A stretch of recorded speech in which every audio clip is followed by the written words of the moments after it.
2, 4, 6, 8, 10.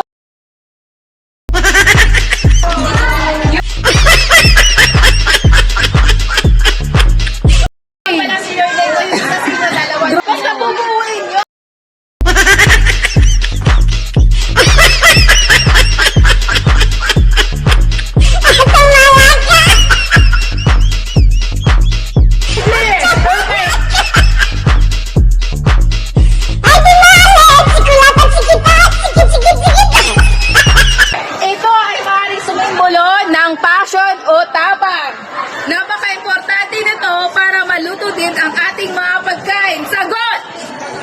Ano daw? Ano bang sila? English? Kaya? English? Kaya, English ka! Bagang! Bagang!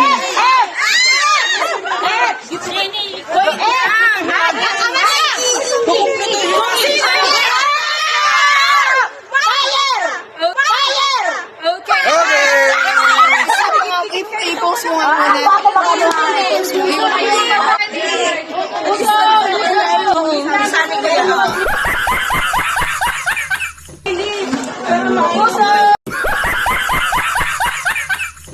What? Imbogo!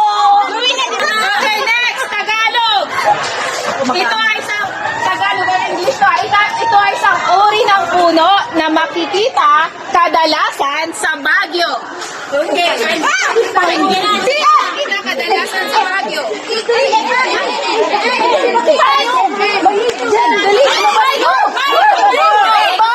Tapos na.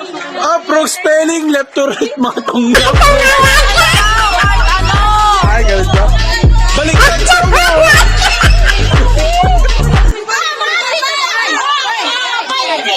Ay, nauna sila.